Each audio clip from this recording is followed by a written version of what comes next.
Hey yo, what is going on, viewers of the tube? My name is Tyler, and on the first day of Cryptomas, Chico gave to me a free ledger and some BTC. Yes, if you can spot and solve the Christmas riddle in this episode, and you're a subscriber and you comment the answer first, you will win a ledger with some BTC on it. Plus what the riddle has, and make sure to take that off. Hint, hint. Merry Christmas, you filthy animal. And a Happy New Year. You know our Saint Nick. It's time for Chico Crypto. Saturday was the wild weekend, filled ripe with manipulation. Breakdown to 7,050, pump to 7,150. Breakdown to 7,050, then pump right back to 7,150. Finally, yesterday, Monday, it happened once again. Breakdown to 7,050, and as of shooting this video, we pumped right back to 7,150, but started to break down once again. And then the doom to the 6K levels. I knew it was coming, and once we get this full dip over with, the slow but steady movements back toward the all-time high will hopefully happen again. If the past is any indicator of the future. Why? The Bitcoin Halving 2020. According to the countdown, we are now 149 days away from the event that twice already was the midway spark, which kicked off parabolic runs and cycles. Pulling out this beautiful log chart of the Bitcoin's price with halving events charted, we can see the effects on the price. Bitcoin's first parabolic run lasted throughout the first half of 2011, but then the price quickly crashed throughout the rest of the year. 1 year before the halving in November of 2011, the price started to rebound. Now let's get the data we want to analyze. Bitcoin's parabolic peak was about $30. 1 year before the halving, the price was about $2.50, a retracement of about 92%. But as we can see, leading up to the halving throughout the year, Bitcoin kept creeping up and reached $12.35 on the day of the 2012 halving, a now retracement from the all-time high of just 59%.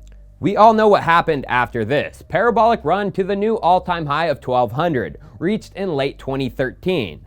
1 year of intense upward movements, but here is where things changed compared with the first halving.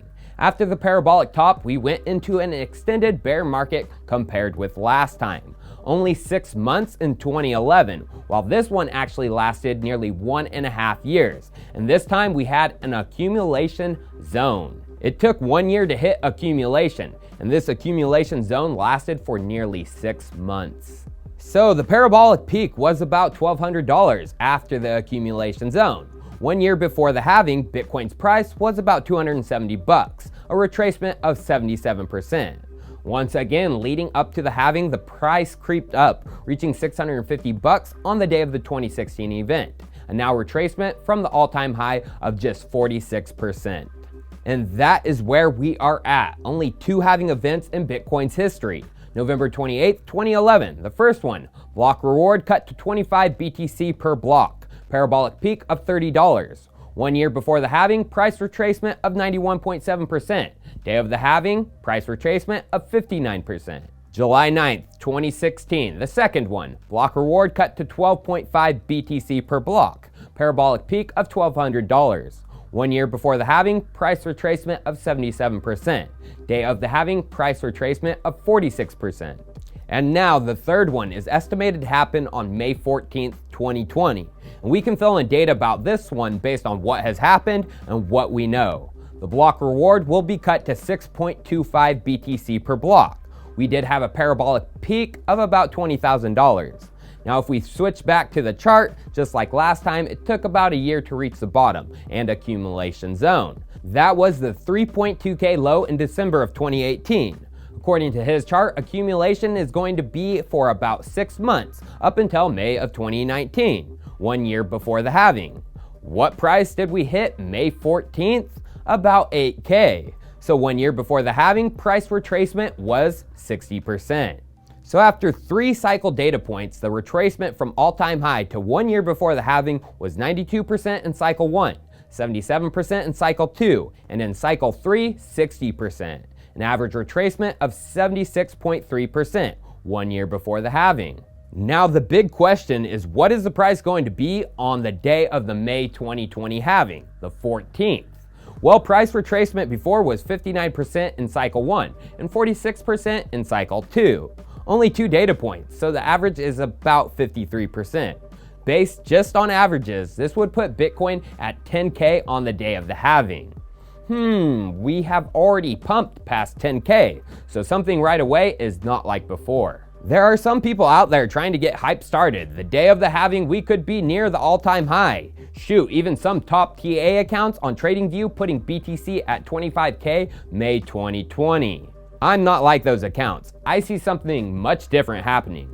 Like I mentioned in my video posted on Saturday, a macroeconomic war is happening with miners, and this alone might just see Bitcoin pushed down. I don't predict a Merry Christmas for BTC, but 6K levels being hit multiple times all the way up until the end of January this year, even the high 5K levels. This will be the capitulation phase of the 14K mini bull run, as people think it's over, crypto is done. From February to May of next year will be a steady price gain upwards, and I foresee actually a 42% retracement on the day of the halving, not 53% based on averages. This would put Bitcoin at about 11,500 on the day of the halving. Only my prediction, and this is by no means financial advice. But what about this halving is different in the industry compared with the last ones, if anything is? Well, prior, there was no established futures markets, regulated or not, and there was no leverage trading. Well, now these advanced financial markets make up significant percentages of the overall trading volume. From the most recent data, CME did 145 million in volume on December 13th, and BAC did about 11 million. Combined, they accounted for 156 million. Now, if we check out CoinGecko's derivatives page for December 13th using Wayback Machine, we can see that of unregulated exchanges, there was 9.7 billion in derivatives volume. Regulated only makes up 1.5% of the derivatives volume, while unregulated markets make up 98.5%. But of total trading volume on the 13th, which includes spot, we can see from CoinGecko this was 38.3 billion. This means derivatives make up 25% of total crypto trading volume. And some people think this is cause for concern, as you now have the ability to make money off Bitcoin and crypto when the price goes down. This wasn't entirely possible or as accessible in the cycles before.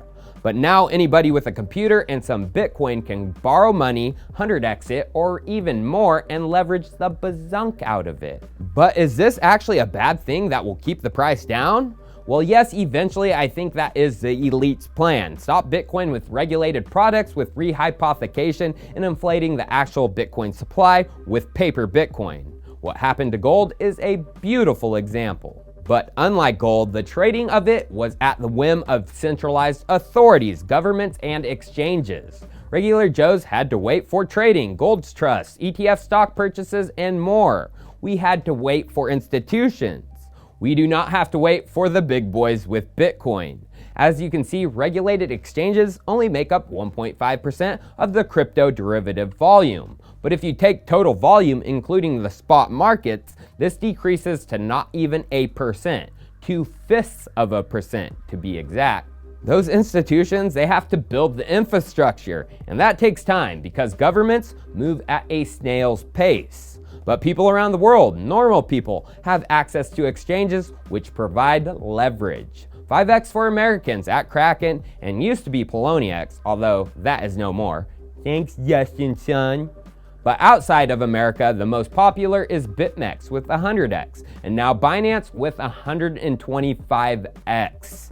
Although Binance still lets Americans get access to their platform.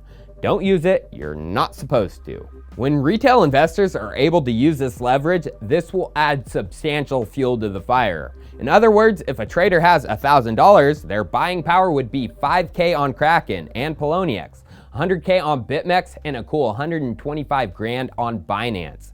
Thus, a parabolic rally from retail FOMO on the leverage side is highly possible in the current state of the crypto markets. Another cycle, this may need to be re-evaluated as more regulated options come online. And that is what I want to finish the show off with today, the more regulated options coming online. Guess what is getting launched today? ErisX Regulated Futures. Yesterday, the trading platform announced to users that trading hours had been set forth for futures digital currency products, beginning Tuesday, December 17th. What assets could it be for? Well, according to their spot markets, which have already launched, they will have Bitcoin, Bitcoin Cash, Ethereum, and Litecoin. Who backs ErisX? Virtu Financial, the largest market maker in the stock trading world. Let's go to Whale Wisdom for Virtu Financial and see what they play in the regulated futures world. Top holdings, Berkshire Hathaway, so they are in bed with Warren Buffett, who calls Bitcoin rat poison. But next is DLD, the Spider Gold Trust. Next is SPY, the Spider S&P 500 ETF Trust, aka regular stonks. Then GDXJ, VanEck Gold Junior Miner ETF. VanEck has been trying to get a Bitcoin ETF passed for the longest time. I have shown this before, but Virtu's largest holder is North Island Managed Company, LLC, with 21% ownership. According to Fintel.io, this is the company's only holding, and it puts a portfolio with over $655 million in assets. Guess who owns that company? Whale Wisdom shows Glenn Hutchins with 50 to 75% ownership. Glenn is on the board of directors for the Federal Reserve Bank of New York as Class B director, which you would think is less powerful than a Class A. But you are so wrong. Class A's just represent banks and don't play a role in any decision, while Class B are elected to represent the public, chosen with due but not exclusive consideration to the interests of agriculture, commerce, industry services, labor, and consumers. And Virtu, they have been and are coming for BTC. Douglas Sifu, Virtu CEO, admits they are the dominant market makers in CME and CBOE Bitcoin futures. What role, if any, will Virtu play down the road in crypto? So right now we're a market maker in the futures, right? So on the CBOE and the CME, those are regulated exchanges where there's centralized clearing, and we don't have counterparty risk, if you will, to some exchange that we're not familiar with. As the marketplace matures and gets more regulated and more sensible, certainly we're going to be a major market maker in the cash cryptocurrency wherever it trades, wherever it exists, and I think there's a responsible way to do that. Also, according to Business Wire, they are already market makers for ErisX spot trading. Douglas Sifu said this: given the transparent ErisX market model and regulatory framework, it's natural we would want to provide liquidity and grow this digital asset market center. And today the attack grows stronger as Virtu will be providing liquidity to the Bitcoin, Bitcoin Cash, Ethereum, and Litecoin futures markets. A little too late for regulated control, or is this just the beginning of a Virtu-like environment for Bitcoin? Cheers, viewers. I'll see you next time. And don't forget the riddle.